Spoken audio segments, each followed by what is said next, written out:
آپ مسلمان تو کہہ سکتے ہیں کہ الرحمن والعرش استوى، اللہ عرش پہ ہے، جیسے اس کی شان کو دیبا ہے، کما یلیق بشانہ ہی۔ لیکن کافر کو تو یہ بات سمجھانی مشکل تھی نا۔ آپ نے فرمایا جب دودھ منگواؤ، دودھ کا ایک مٹکا منگایا گیا، آپ نے اس سے پوچھا اس میں مکھن ہے؟ اس کو اگر بلایا جائے مکھن نکلے گا؟ اس نے کہا ہاں جی ہے۔ اس نے کہا کہاں ہے؟ مجھے دکھاؤ مکھن کہاں ہے۔ اس نے کہا جی مکھن تو ہے لیکن میں دکھاؤں گا۔ آپ نے یہ تو مجازی چیز ہے، میرے تو خدا حقیقی ہے، اس کو تم کیسے دیکھ سکتے ہو؟ جیسے اس میں مکھن ہے میرا خدا بھی ہے۔ انہوں نے کہا اچھا اب ایک سوال اور بتائیں کہ خدا، آپ کا خدا جو ہے اس کا رخ اس وقت کدھر ہے؟ مشرق میں، مغرب میں، شمال میں، جنوب میں؟ خدا کا رخ کدھر ہے؟ اور میں بھی ایک شمع منگاؤ۔ شمع منگائی گئی اور انہوں نے شمع کو جلاؤ۔ جب شمع جلی تو آپ نے پوچھا کہ اس کی روشنی کس طرف ہے؟ دیکھا یہ تو ہر طرف ہے۔ تو انہوں نے کہا اگر اس مجازی شمع کی روشنی ہر طرف ہے تو میرا خدا کی چہرہ بھی ہر جگہ ہے۔ اینما تولوا فثم وجہ اللہ۔ بسم اللہ الرحمن الرحیم، صلی اللہ علی النبی الامی وعلی آلہ واصحابہ وبارک وسلم۔ معزز سامعین، السلام علیکم ورحمۃ اللہ وبرکاتہ۔ آج کی اس مختصر نشست کے اندر ہم آپ کے سامنے مسئلہ توحید، جو کہ اہل حدیث نے اس کو مسئلہ توحید کو مجسمہ توحید بنا دیا ہے، جو کہ مکی حجازی صاحب نے آپ کے سامنے حضرت امام اعظم ابو حنیفہ رحمۃ اللہ تعالی علیہ سے عقیدہ توحید پر ایک حکایت جو آتی ہے دہریوں کے مخالف، اس کو بیان کرتے ہوئے اپنی طرف سے کچھ سابقے کچھ لاحقے جوڑے اور کہا ہے کہ اللہ تعالیٰ عرش پر موجود ہے، اللہ تعالیٰ ہر جگہ موجود ہے، جبکہ عقیدہ اہل سنت و جماعت یہ ہے کہ اللہ تعالیٰ کی طرف جگہ کی نسبت کرنا، سمت کی نسبت کرنا، یہ اللہ تعالیٰ کو عیب لگانا ہے، کیونکہ جگہ مکان جو ہے یہ حوادثات میں داخل ہیں، یعنی مخلوقات میں داخل ہیں، فنا میں داخل ہیں، ان کی ابتدا بھی ہے، ان کی انتہا بھی ہے، تو ان کی پیدائش بھی ہے، ان کی موت بھی ہے، تو اس لحاظ سے اللہ رب العزت ان تمام چیزوں سے پاک ہے۔ تو میرے سامنے یہ کتاب کھلی ہے احیاء العلوم شریف، امام غزالی علیہ رحمہ کی یہ کتاب ہے جو انہوں نے عقیدہ توحید پر کلام فرمایا۔ ہم اس میں سے کچھ آپ کے سامنے رکھنے جا رہے ہیں تاکہ مکی حجازی صاحب جو کہ امام اعظم ابو حنیفہ رحمۃ اللہ تعالی علیہ کی حکایت کو بیان کر رہے ہیں، اس میں اس نے اپنی طرف سے آپ کے لاحقے جوڑ کر جگہ اور سمت بیان کرنے کی کوشش کی۔ اس کے رد پر ہم امام غزالی علیہ رحمہ کی تحریر، آپ کی کتاب، آپ کے ملفوظات آپ کے سامنے رکھنے جا رہے ہیں، جو کہ یہی عقیدہ اہل سنت و جماعت ہے۔ میں پھر عرض کر دوں کہ پاکستان کے جو اہل حدیث ہیں وہ مکی حجازی کو دیوبندی سمجھتے ہیں۔ اس کی وجہ یہ ہے کہ مکی حجازی صاحب امام اعظم ابو حنیفہ کی اور احناف کی قدر و قیمت کرتے ہیں، لیکن اس قدر بھی نہیں کرتے کہ بہت اہمیت دیتے ہوں، یا بس اتنی کرتے ہیں کہ جس سے مخالفت نہ ہو سکے۔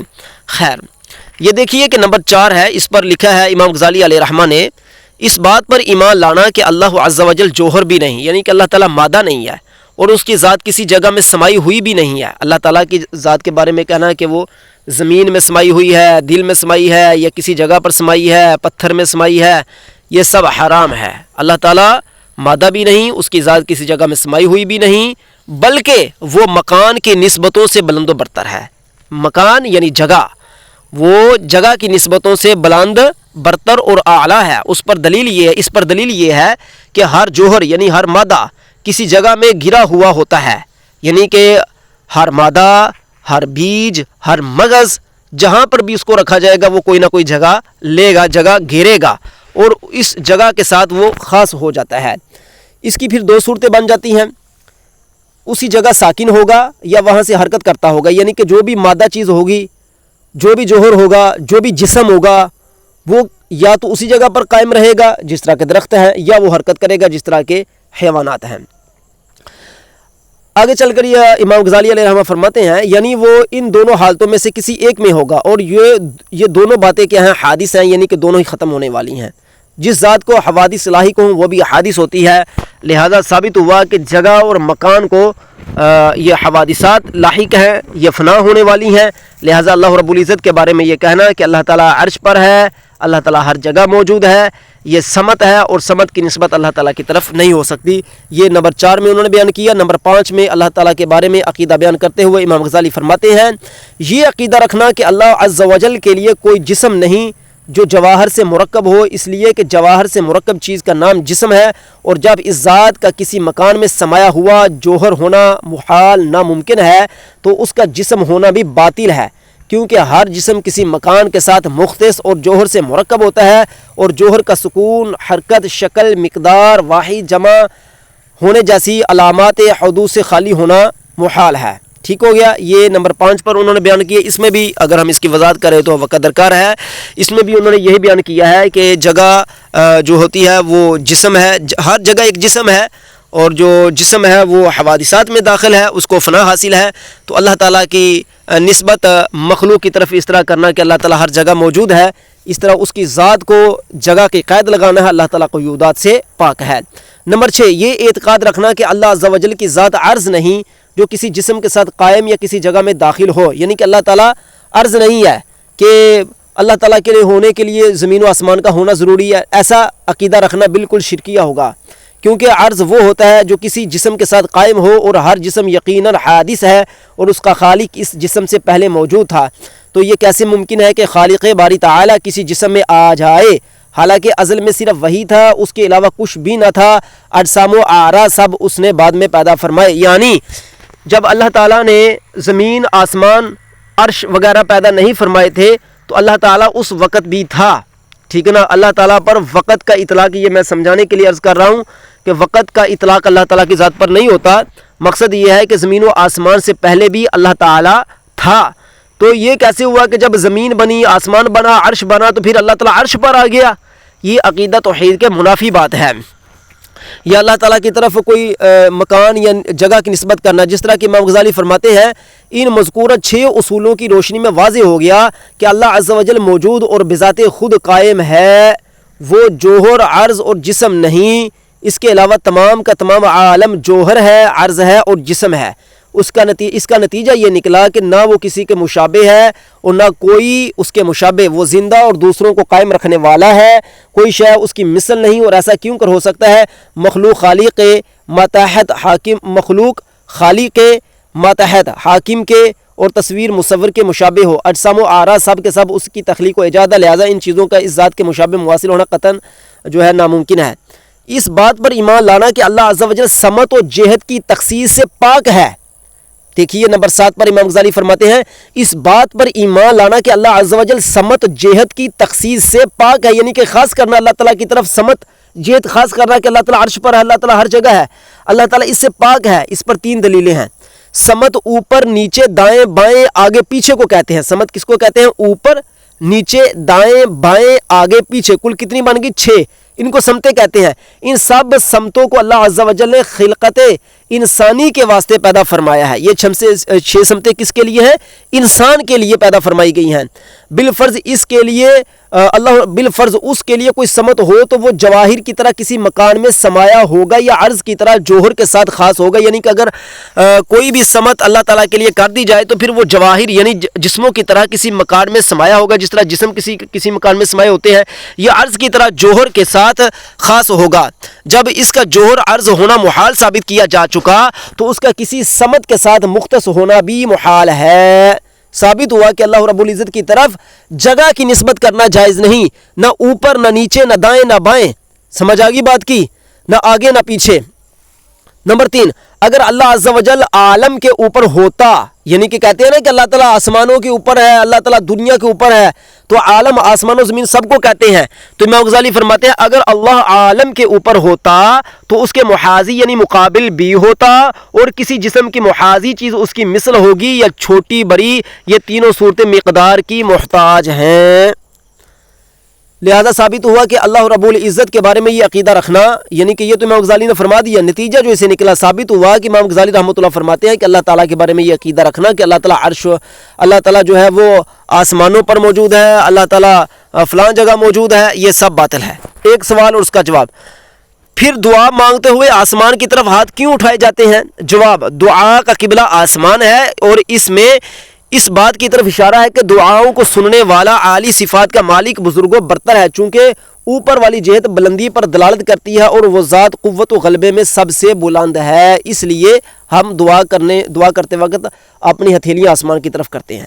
نمبر 8، اس بات پر ایمان لانا رکھنا کہ اللہ عز و جل اپنی شیان شان عرش پر اسی طرح استوا فرمائے ہوئے ہے جو استوا اس نے مراد لیا۔ متشابہ آیات میں اہل حق طویل کرنے پر مجبور ہوئے، جیسا کہ اہل باطل اس آیت میں طویل کرنے پر مجبور ہوئے۔